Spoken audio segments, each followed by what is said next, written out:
And the answer to that question is actually going to be solved by a key battle that happens right here where this little gun is, a battle of Dien Bien Phu, as it's called. And at that battle, the French make a major effort. They push into Vietnam, and they try to capture some of the most important Viet Minh locations. And what happens instead is the French are surrounded and captured and killed. And this massive defeat finally causes the French to say, forget it, we've had enough, we're getting out of Vietnam. And what they do is they go to Geneva, Switzerland. The Viet Minh go and the French go. And they sign something called the Geneva the Geneva Accords. And what you're going to see with the Geneva Accords is that Vietnam is temporarily going to be split between a communist North right there, and a democratic South right there. And the idea is that eventually they're going to have elections, North Vietnam led by Ho Chi Minh, South Vietnam led by another dictator called Ngo Dinh Diem. And those Geneva Accords will give us free elections, and Korea will unite, all one thing or all the other. Not Korea, rather. Vietnam will unite, all one thing or all the other. It'll be either an all-communist Vietnam or an all-democratic dictatorship, or I should say all under a dictatorship of South Vietnam. So that's the plan. The problem, though, is that fear takes over.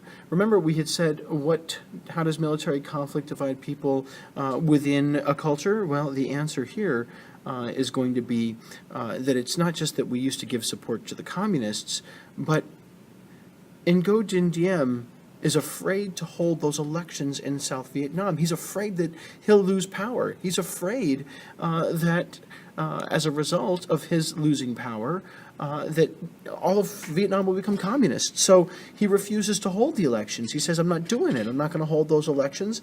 And Ho Chi Minh, all the way up there in North Vietnam, right? Ho Chi Minh up here in Hanoi, North Vietnam, he says, all right, we have to do something.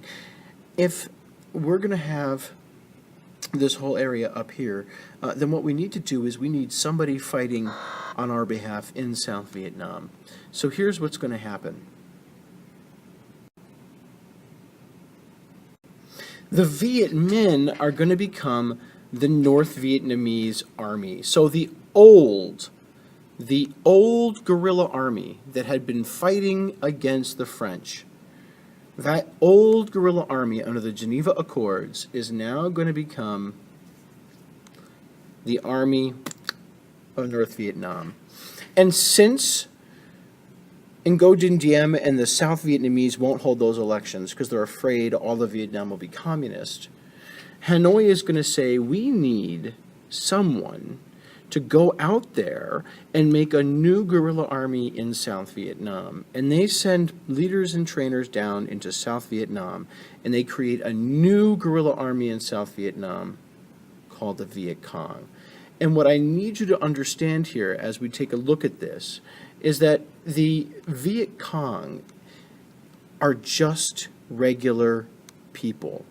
They're just regular people doing their own thing. They're not crazies. They're just regular people. Most of them are farmers by day. And at night they take up weapons and fight against South Vietnam because they want to join North Vietnam and become communist. You can see, look at their dress. There's no real uniform among them. They might have some parts of a uniform, but no one real uniform among them. They have only limited weapons and supplies because they're only out at night. They arrive at night, they fight small battles, they sabotage, they surprise you, and then they're gone. And in the morning, they might be your best friend. You might not even know that your best friend is someone that is fighting for the Viet Cong because they want all of Vietnam to become communist. And they use, and they're very successful. They're very successful, and we fear their success. So we begin to send military advisors to Vietnam, and the dictator of South Vietnam responds ruthlessly. He's going to outlaw religions that people traditionally practice in Vietnam. Remember, this dictator is Catholic, and he's not going to want anyone to practice any religion other than Catholicism.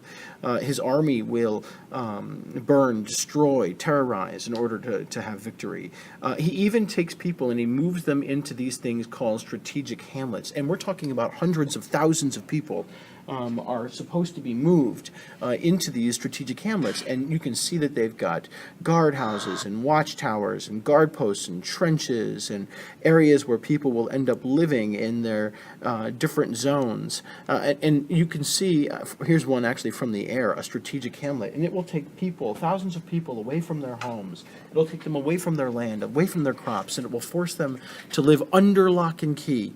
Of course, the idea here is that if you live under lock and key, if you live inside a strategic hamlet and you can't get out, well, then I know that you're not one of the Viet Cong. Right? That's how I know who is and who isn't a part of the Viet Cong. That's the idea, anyway. This, of course, makes his people particularly angry.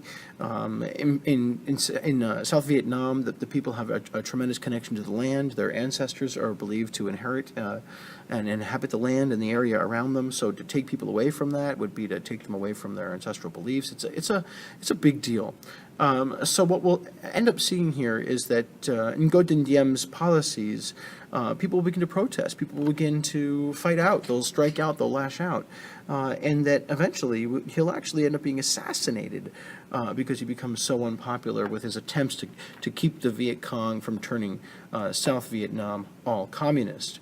Now, if you notice, there's one person missing here, one big group missing here, and that's the United States.